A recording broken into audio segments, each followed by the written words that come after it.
Songwriting in particular is my way of creating my way into a future that I hope to have. Yeah. Welcome to Create Up with Will Ennis. That's me. This is a podcast on leveling up both creatively and in life.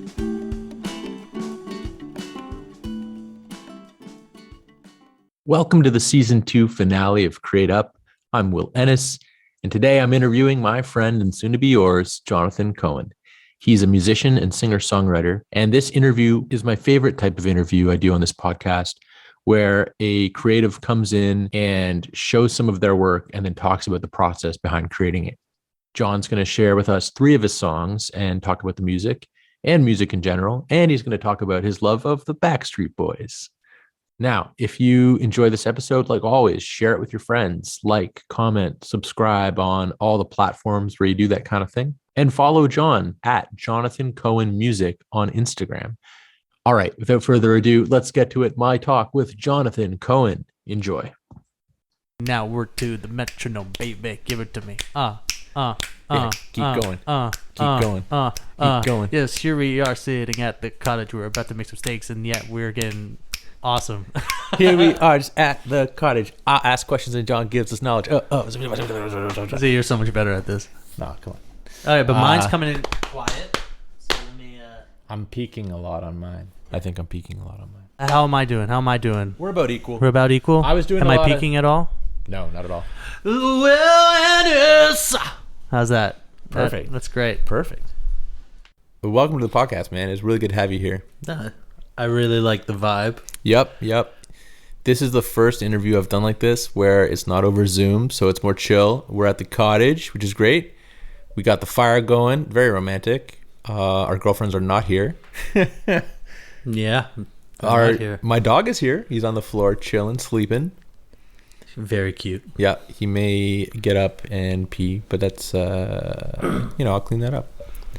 But buddy, I wanted to have you on because I think you're, as much as you won't admit it, I think you're a really great musician who can really rock a crowd with your songs and your passion. You have a lot of passion. And I thought it would be fun to kind of listen to some of your songs today, just you on guitar, like without like a band behind you, just, ask you about what your songs are about, like how you came up with them, like how you feel as an artist and all that stuff. I thought it'd be really cool to ask. So I would like to do that. All right. How do you feel? I feel all right. I'm comfortable. Very comfortable. Good. Yeah. In terms of being great and stuff, you're right. I won't admit that. I will say I enjoy what I do. Yeah. I wish I had a band right now. Mm-hmm. I'm working towards that. Well, we played a show together. We did. We recently. played a show, but we're not in a band. No, not really. But I do appreciate the fact that you played that show. I'd love to play more, but yeah, I find for me, like, band it's tough to commit right now. Everybody's so busy. So you really got to find those people that are really, like, on board with that band life. It's, honestly, it's probably worse than dating. Because, especially when you're thinking, like, I want a drummer, I want a bass player, or anything else that goes around. You're not just connecting with one other person. You're trying to find a group of people that really like what you do. Like, you have a direction, and you want them to be on board with that direction. But then at the same time, you've got to learn how to work with each other. Like, yes, I have what I've done, and I want them to be on board with that. But then now I'm adding in them to the equation. So what do they bring? What do they want to create? What do they want to write? And how do I fit in with that as well? Do you get anxious ever that, like, you'll have someone in like a band scenario and then they will kind of make the song too much their own? Like, it'll kind of get away from you or like your vision? Absolutely. Yeah. I'm afraid of a lot of things. But I have something. I've written these songs and they matter to me like a great deal, regardless of what other people think. And if someone comes in is like, you've got to do this, you got to do that, that doesn't really work well with me. Yeah. Like, I feel like I'd be the one doing that, being like, actually, this is how it is. This is what I have envisioned. let's work with that. Yeah. You mean when you're running the show? Yeah. When it's your band, sort of, or like you bring the band together, you want them to do your songs kind of as you see them for the most part. Yeah. But it's hard. It's very hard because when you're bringing in somebody else, you can't just disregard what they're doing. Yeah. They're a new brain, a new heart, a new soul involved. So it's like having control of what you have whilst letting control of what you thought it would be. Yeah. That's the hardest part. But I think it's true that like it's not really a democracy. Like a good band isn't really a democracy. Like everyone gets a say. Like maybe, yeah, everyone can have their input, but I think there should be one person, one despot who runs it all. A dictatorship. A good band is like a good dictatorship. You know? A good band is a fascist band, right? Yeah. Oh, completely. No, that's... Well, not talking about fascist. No, I know, that's just songs. terrible. I hate that idea. Oh, no. Okay, but I see what you're saying. Yeah. Because, like, when... and I think that's what producers are really for. At first, if you're just a band, a bunch of people together, someone writes a song. Someone joins in on that. Someone may say, "Oh, I like that. Let's go in this direction." And everybody's got to agree. And it's got to feel good. Everybody's got a vibe. But eventually, hopefully, you get to that level where you have someone like a producer, an outsider who's looking in and can think of like, okay, I see the overall direction and I have an idea for it. But that's another process of letting go of what you thought it was going to be. You just hope that that person or those people work with you, and you can, when you do let go, like they know exactly, like you can't tell what they're going to do, but when they do something, it all fits. Yeah. And like, you're like, I can let go of that. Yeah. That's a great moment. I love what you just brought. That's the dream anyways. Exactly. You got to do what you got to do. It's true, man. I wanted to get into like one of your songs just to like launch off this whole concept of breaking down your music. Like, what song would you like to start with? I'll let you choose that because I want to see where you're coming from and what you think at first. I'm going to start with your song Lately. We talked about this at the show, why we would start with Lately, because it's kind of an update of where you've been lately. Yeah, nice. 1, 2, 3, 4.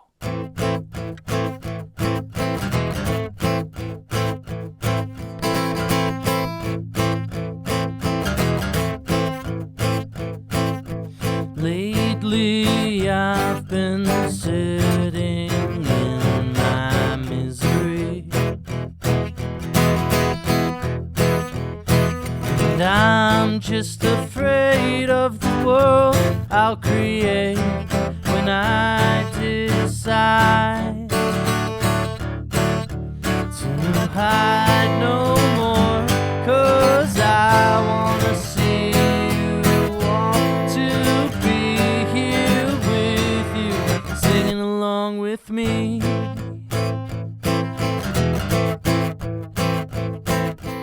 Lately I've been trying to find a way to get away. That don't cut it no more. In this world there's a choice we make, to be a part of everything,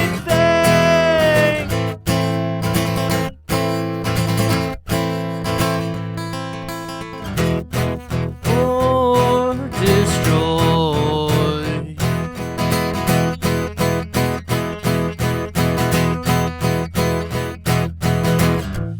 Oh, no, that ain't my choice. Oh,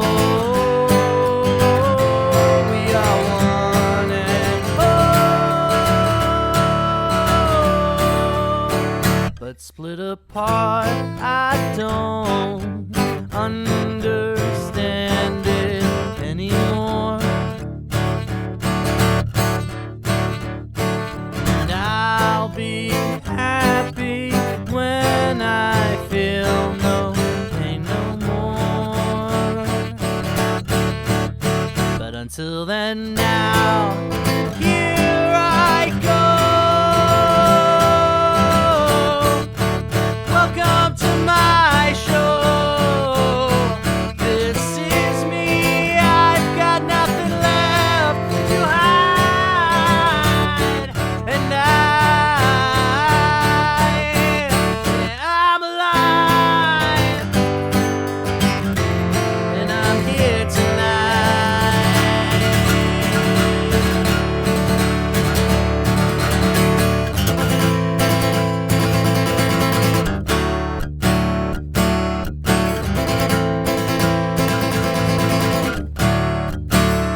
awesome, man. Thank you. That's fucking great. I'm just sitting with it because I first heard that song. You're playing it for me. It's so full and heavy. The way you play, like I find a lot of guys or girls, whoever's, will do the singer-songwriter thing and do a lot of finger picking and smooth flowing stuff and sing all gentle. But I see you rocking out as if you're in a band, but you're not. You're just you on the guitar, and it's so compelling. Like that was great. Bam, bam, bam, bam, bam, bam, bam, bam, bam, bam. That's pure charisma, man. There's a lot. I don't know. I like that. I want to just talk about that lately. Like, where what were you thinking about? When I wrote it? Yeah. Interesting. Okay. I'm pretty sure I was at the old apartment, and I didn't know what I was doing as usual. I was on the couch, and it was like very much in the phase of like, I want to write something. And then it's hard to explain how things happen, right? But next thing that beginning, like dun, dun, dun, dun, dun, dun, happens, right? Mm-hmm. And I don't know, in my personal experience, I know there's other people who do things differently, but it's just like, I just start like, and I'll just start singing a random melody. Mm-hmm. But sometimes there'll be words that just come to me that may not make sense in the moment. Mm-hmm. Like, so it's like, lately, and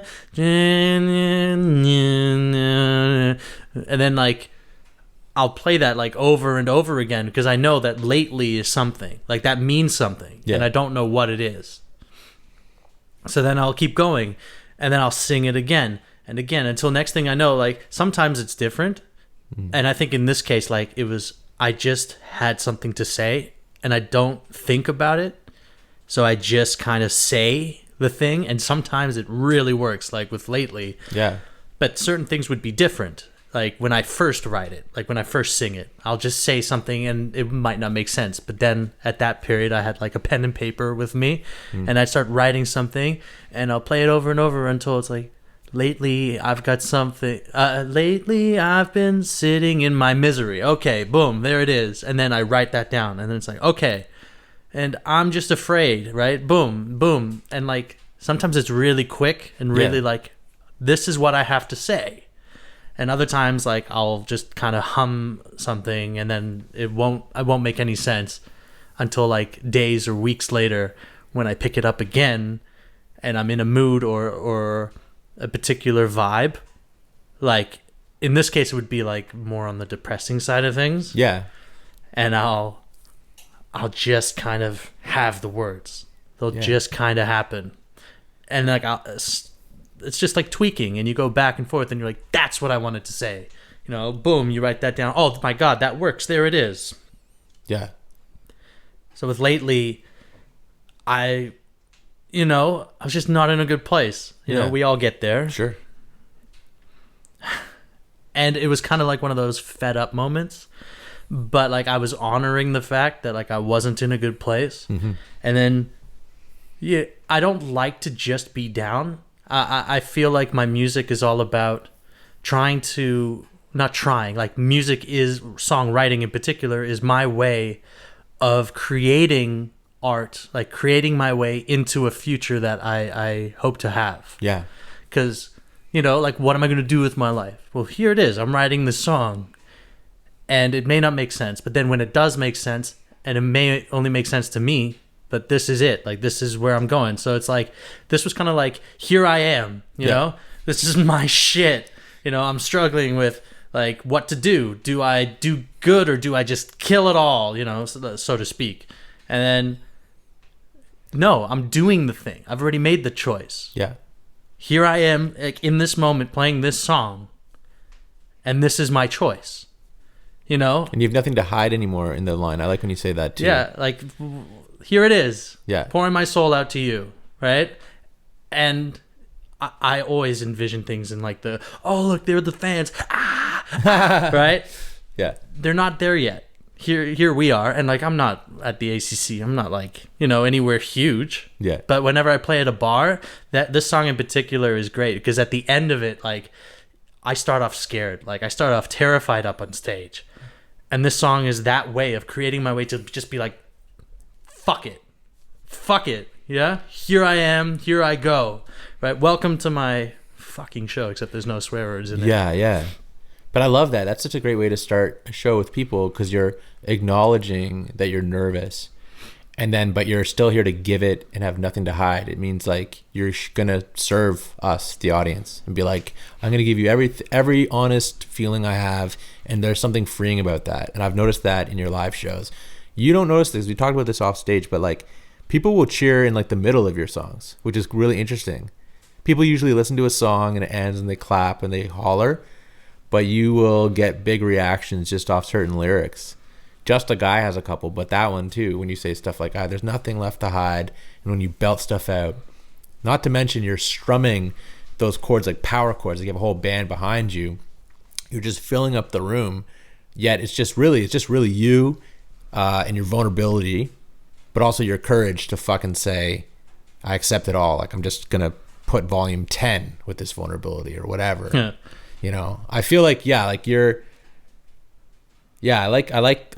that you add so much energy into the room, like with volume, just with like how you attack your guitar, how straightforward your lyrics are in a way that's like not pretentious. You know what I mean? It's not like, oh, I'm saying something clever. It's like, I'm in pain, and it's like you say it the plainest way, and the way I mean that is the truest way, like the way that's like not trying to be anything other than the truth. Does that make sense? Yeah, it's pretty spot on.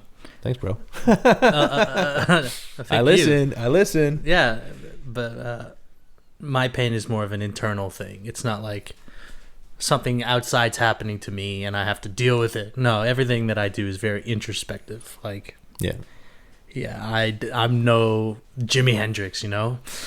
Like I love Jimi Hendrix. He's out of this world. Yeah. Blows my fucking mind.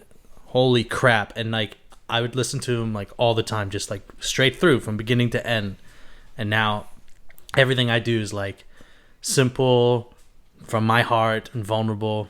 But I'm always like, well, I'm always comparing myself to like the Red Hot Chili Peppers, to Jimi Hendrix, to all the people who did the best work that will be timeless classics forever. And I'm just hoping someone out there is like, hey man, I get you. Yeah. You know, I'm like, thanks. That's like the nicest feeling. Yeah, for sure. It's cool that you say, like, when you do a live show, like in your head, you're picturing the big crowd, like screaming your name. But I think you really like connecting. So when you're doing a live show at a bar, there could be like 10 people in the room, but you're still like on a mission to connect to all those 10 people. Almost like it's a mission. Like you have this like fire to do it. It's pretty cool. It's funny you say it like that, because maybe that's true, right? Mm-hmm. I don't think of it as a mission. Mm-hmm.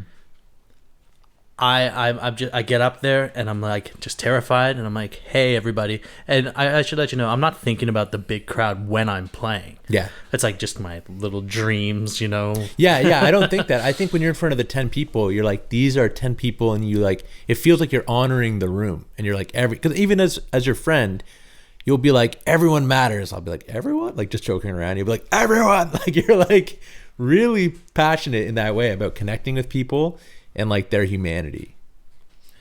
We're all human, right?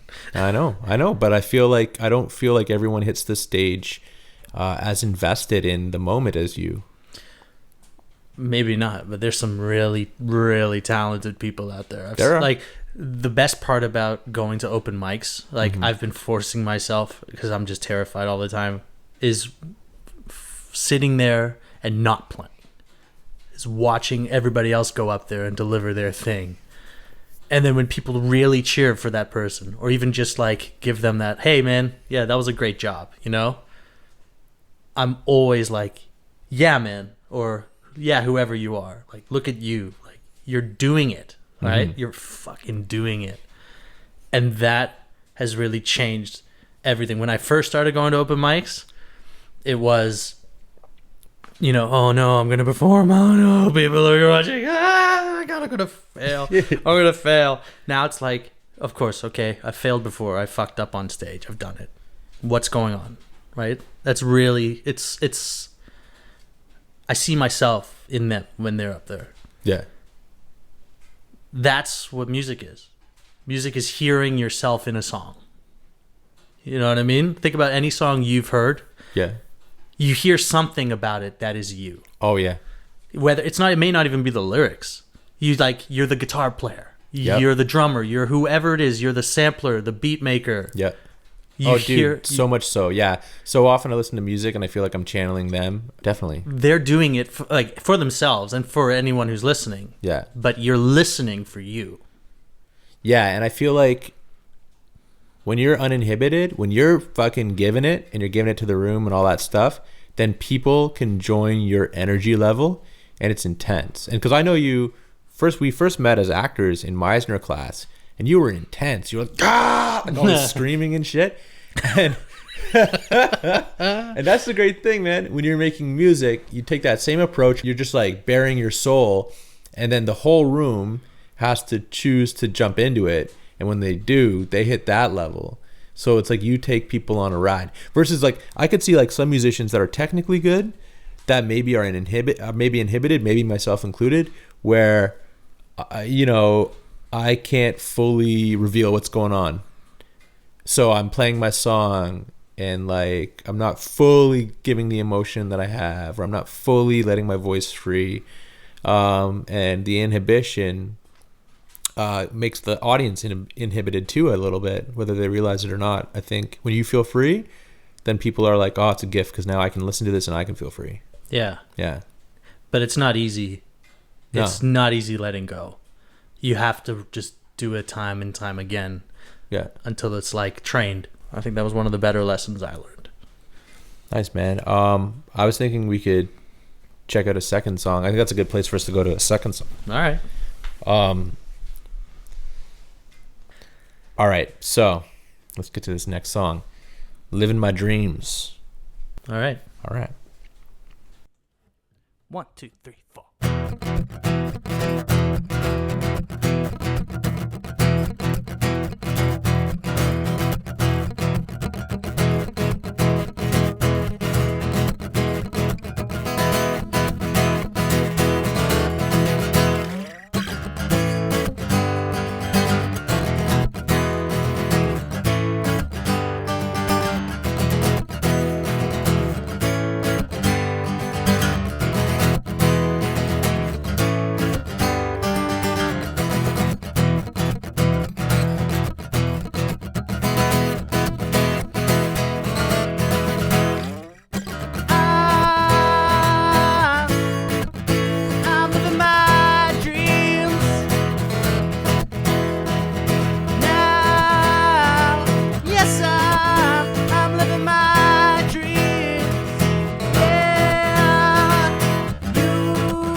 Nice. Dude, that rocks so hard. And it's such a simple, direct message, but it rocks so hard. Thanks, man. It's great. Yeah. I wrote that inspirationally. Yeah. Did you write that feeling like you are living your dreams, or do you write that like you feel like you're aspiring to be that guy? No, I wrote it like I'm living it. Because it's true. I know we all are, right? Whether I don't know if we all are. I don't know if we all are. See, I don't think of it in the sense of like, ooh, I'm the rock star I want to be, or anything like that. I'm thinking of it in terms of we're alive. Like, this is a dream, right? And on top of that, I'm doing this. Do you who do you draw from? Like, who kind of shaped you as a musician? I know you were talking about Hendrix. Hendrix is big. What about stylistically, like vocally, who I've liked growing up? First of all, James Hetfield was a big one. Yeah. Not gonna lie, way back yonder when I was really younger, the Backstreet Boys were like a huge thing, and I have the blonde hair. Yeah, absolutely. Oh my god, dude, this is like breaking news. Dude, as a kid, I mean, I have an older sister. Like, I ended up watching like Spice World and stuff like that. Oh man, yeah. But I mean, I don't relate to the Spice Girls as much as I do the Backstreet Boys. No, I mean, I just felt funny feelings for the Spice Girls. I even had the mushroom maybe cut. The Backstreet Boys, like you had a mushroom cut? Yeah, absolutely. Damn, you were cool. If anybody has ever called me anything in life, it is definitely not cool. But then I met friends who were like, yeah, this is Guns N' Roses. This is, here's some, quote, real music. And I gotta tell you, the Backstreet Boys are some good stuff. You just, when you judge something, you can't appreciate it. Yeah. Right?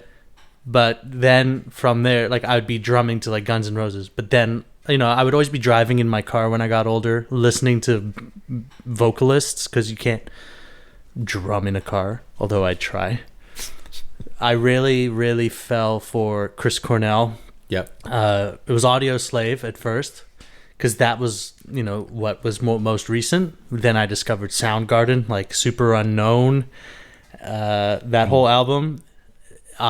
There's no way really to describe it unless somebody else knows how, but his vocals are some of the greatest vocals to ever grace the planet. Really? If you've ever heard. Yeah, I've heard a little bit. Yeah. Even like Temple of the Dog. If you ever listen to that album, and that, like, holy moly, Say Hello to Heaven is some of the most moving stuff I've ever heard. But before I found Chris Cornell and Soundgarden and Audio Slave, I found Metallica.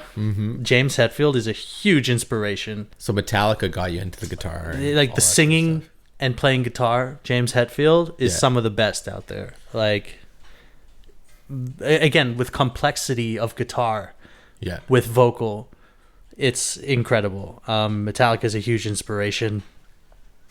I said Chris Cornell. What about Nirvana? Nirvana, I wasn't going to say Nirvana. I was just about to say Foo Fighters. Foo Fighters, yeah. Dave Grohl, I mean, he's an overall, like, all-around great musician. Great songwriter. A lot of his stuff, like Come Alive. Have you ever heard of that song? Yeah, dude, some powerful stuff. The acoustic version of Everlong actually kind of reminds me of your style, because it's like rocking out just on an acoustic. But yeah, I hear the influence of Foo Fighters in your stuff for sure. Yeah, but he's also, like, when they come together as a band, like, he's not just playing chords. Like, he's good at doing the single note stuff, Yeah. That's something I would love to be able to dig into. Yeah. But you need the band. Yeah. Like, I've worked with people, like, even working with you, it changes your whole perception of what's happening. Oh, yeah. Yeah, I mean, I think next time we hang out, whether on the pod or not, we should jam. We should, like, play some instruments, whether it's some ideas, and because that would be a lot of fun. Yeah, absolutely. Yeah. But yeah, I live in my dreams is like, it's an ode to all of my inspirations, but it's mainly like an ode to life. Yeah. And an ode to my living, my choosing what I'm doing. Like, and that's one of the songs that also just kind of happened. Yeah. And there was no thought.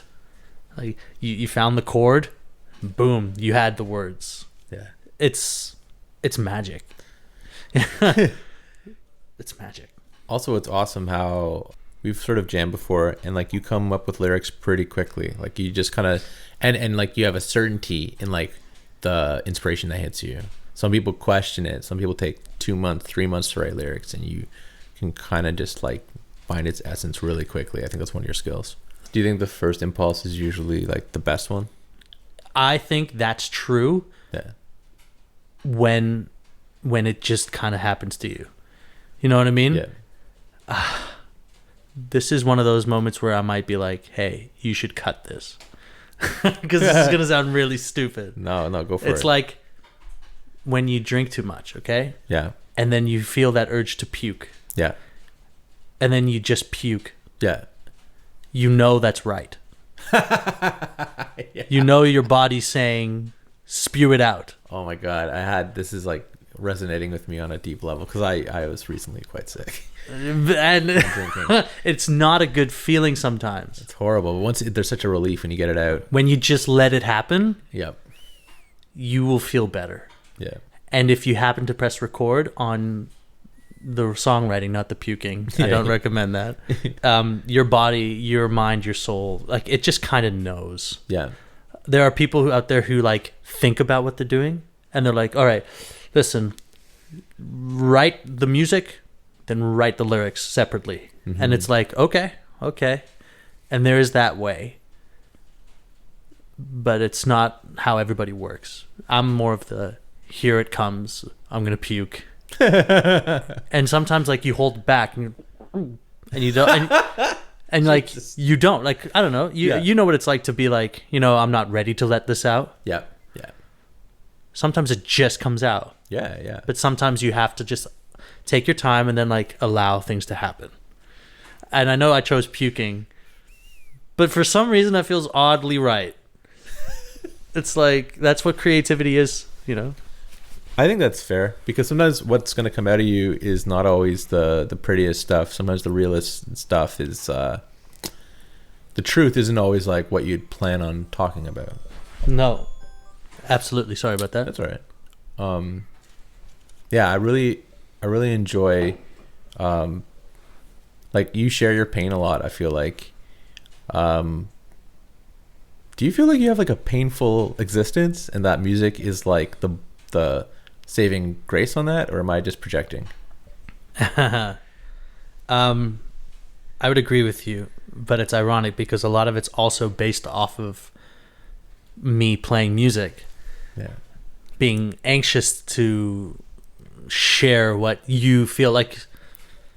Man, some people write the coolest things. If you listen to Jimi Hendrix especially, like I'm sure everything he does comes from his heart and soul, right? But think about a lot of the things he says. Like a lot of it's just like random. I heard that like he would like have a nap, like he'd be at a restaurant, he's like, I need a napkin. He'd grab a napkin and he'd just write something that just came to him. It just came to him, and then he'd put it all together. And it's like way out there, but then like you listen to it and you're like, oh my God, everything doesn't make sense, but that makes perfect sense. Yeah, I don't work like that. I'm just like, I do struggle. This is my anxiety. This is my depression. I'm not cool. I've never been cool. I may never be cool. But I'm coming to terms with the fact that I'm not. Yeah. And that's my pain. And it's not the greatest pain, but sometimes it feels that way to me, which is more anxiety building, because then I'm like, well, I'm about to play my pain for the people. And a lot of people might just say, man, shut the fuck up, like. Yeah, they might say it's self-indulgent or. And I'm like, that's not what my music's for. It's not to self-indulge. It's the way I've listened to music growing up has always been, the way I listen to music has always been self-indulgent. Like I'm listening to Chris Cornell pour his heart out, and I may not understand what he's going through, but I feel it in myself, and this is helping me cope with my current situation. For sure. And that's what I want to give to people who listen to my music, is when they put it on in their cars or wherever they are, if they're just walking downtown and they have their headphones in and they're angry or sad, and then they put on, I don't know, whatever it is I've written. Just a guy, maybe, right? They're like, this is where I'm at. Nice. And this is the song that relates to this moment in my life. And I'm glad it's here, because I know I needed that. Yeah. For sure. For sure. I love that like there's almost like you love music so much and you know it because it's like it causes you so much pain as well as pleasure. Like it can't all just be this big fun cakewalk of like, oh yeah, I make songs and they come to me and they easily flow and I play them and this or that. It's like you suffer for your art. I definitely suffer for my art as well. Like doing stuff where like it's like I always think of it as like climbing a mountain. So you kind of like getting to the next peak, but getting there probably wasn't the most pleasant thing. Oh no! But then you kind of like get over just a peak. You're not even at the top of the mountain, that being the finished song, let's say. But you're like, I'm just fucking like, I'm a quarter of the way there, but I'm gonna just rest for the night. And I like what I gained today. And then hopefully you won't get blown off the mountain or freeze to death in the process. But sometimes you're about to climb up again and you slip. You're like, no! And you nearly fall. You nearly fall off. Or you're like, I don't know if I can get to the top from here. Like, what the hell do I do now? I don't see the top. Yeah. Where the hell is the top? Yeah. That's the hardest part about any, not artist, about any human being in any field, in anything you do. Where is that I'm okay now moment? Yeah. In a way, I kind of like that. You never feel like sometimes I say, like, for example, this season, I'm like, I'll do 10 episodes for season 2 and then I'll be done season 2. But finishing season 1 or finishing season 2 won't really satisfy me. It'll be always a process of trying to get to the next thing. And that's a lot of like, oh, this is a lot of work. And you don't know if it's going to pay off, but you're like, I'm just doing it to do it. I think it's important to just have character, say, I'm going to do these interviews, I'm going to make this happen. And like, I guess it's like in the practicing of it or doing it is the reward, not like the end product, or you know what I mean? Even if you do an album, you might think like, oh, I could have done it better, or oh, I got to get the new stuff out. With that said, let's go to the newest thing. Just a Guy, right, is the newest song? Yeah. Do you want to preface this on like how this came to be? Okay. All right. This song in particular is very different to a lot of my other songs. Yeah. In the sense that whatever. I won't say too much. It's a song about being in a relationship. Yeah. Right? Being in the best place in your relationship you could possibly be. Feeling really great. And then fucking up real good and nearly destroying the relationship. Like, just like, if you're like, oh my goodness, is this the end? Is this the end of everything? Yeah, it's that moment. Damn. Yeah. All right, so here we go. 1, 2, 3, 4. I'm just a guy. What can I do? I'm just another stupid fucker, it's true. Just when I thought I'd figured everything's right, I went and fucked up and now we're in a fight. Oh, what do I do? Looking for answers I thought that I knew. Oh, what can I say? Life is not easy, it goes its own way. I'm just a guy, what can I do? I'm just another stupid fucked up fool. Just when I thought I'd figured everything out, I learned I'm stupid, now I'm living in doubt. Oh, what do I do? Looking for answers I thought that I knew. Oh, what can I say? Life is not easy, it goes its own way. Oh, I wanna cry, feeling emotions, but I'd rather die. Oh, what can I say? Look at me, baby, I fucked up again, and I'm really sorry. I know that I let you down. And now I just worry that there's nothing I can do to turn all my bullshit around. Ooh.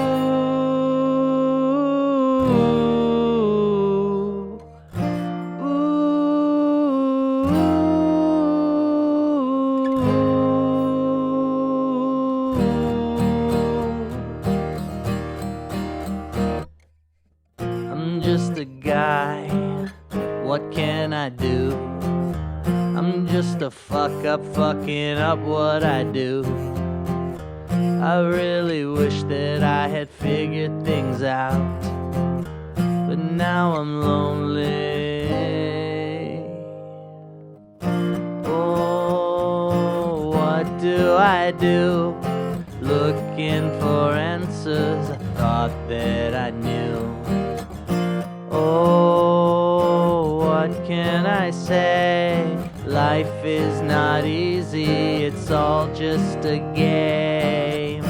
Oh, I wanna cry, feeling emotions, but I'd rather die. Oh, what can I say? Forgive me, baby, I'm so sorry. I got one question. Oh, yeah? What kind of misery are you putting your girlfriend through to write a song like that? Nah, I'm being an asshole. Yeah, I can't answer that question. We signed a confidentiality something. Yeah, that's exactly. The one. Yeah. That's what they said. Dude, that's my favorite song of yours, and you crushed it the other night. You played that, and like people were cheering again, like off of like the first couple lines. Like it just something really resonates with that idea of being the guy that just fucked it up with what he said. Almost just the fact that you're a guy, you're just like, or a human being or whatever, where it's like it's almost inevitable I'm gonna say something so fucking stupid.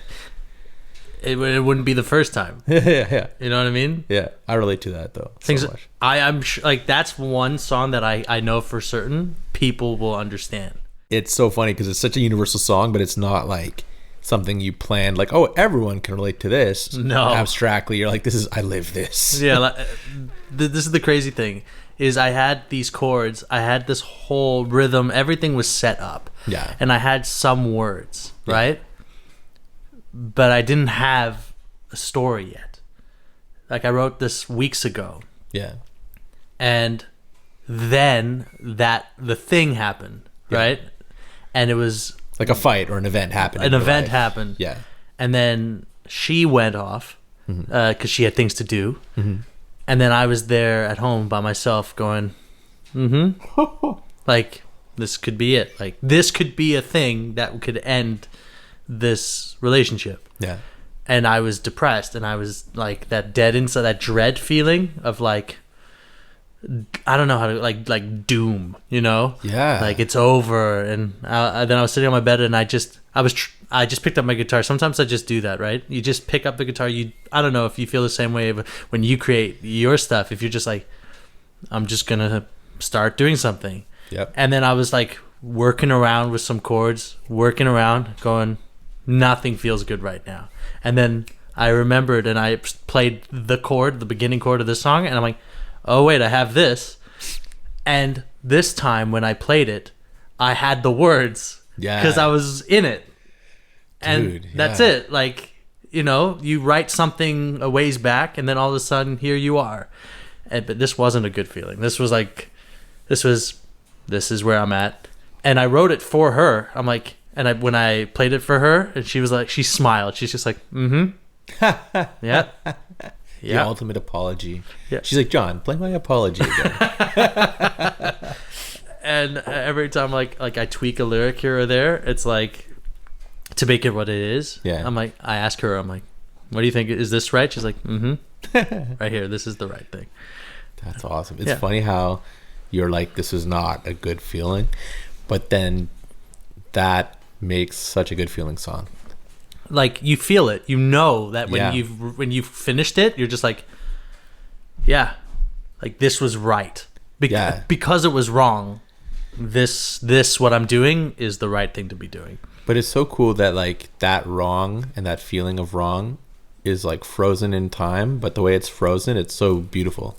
It's such a great feeling. People are like, I love feeling how miserable you were feeling. I want to hear that so I can fucking feel it because it makes me happy and I associate with it. Or if I do something fucking stupid, I want to listen to that, like where I hurt somebody or whatever. I want to listen to that because it's just gonna someone else there shares my pain right now. Yeah, it's so weird. It's like so positive, yet it came out of so much pain. And that's the funny thing is when I played it like for the first time at the open mic you saw. Yeah, I was happy playing it. Like it's not a sad song. Yeah. It's a painful song coming from a painful event, but it's like when you have a relationship with someone and you know years back you screwed up and you did something and then you're sitting there on the couch and you're talking to each other and you're like, remember that thing you did? And then you laugh about it. You're like, oh, I remember that moment. That's this song. That's hilarious. Yeah, it is, because it's not a bad song to play. It's actually really relieving. Yeah. It even feels good to listen to it. I don't frown. I don't get upset when I listen to it. I'm like, no. This is one of those songs that it's like, this just feels right in every way. Yeah, I was so proud. I was proud of you, which is like maybe like a surprising feeling. But I was very proud of you when I saw you play that because I just felt like you had a breakthrough.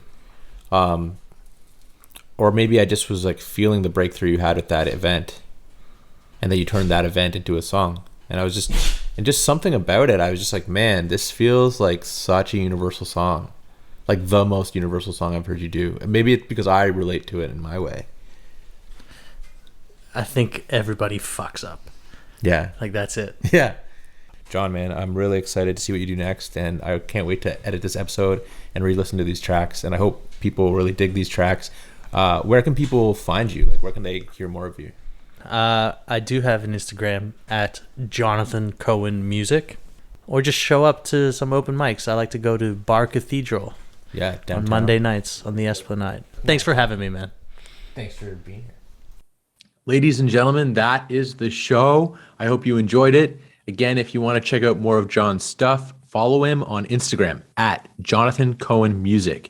And that's Jonathan Cohen, Cohen Music. You know music.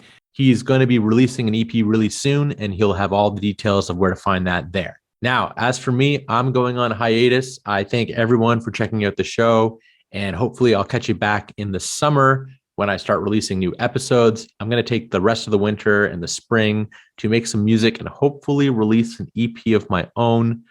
We will see how that goes. Until then, all the best, guys. All the best. Peace. Be free. Brush your teeth. I love you. Goodbye.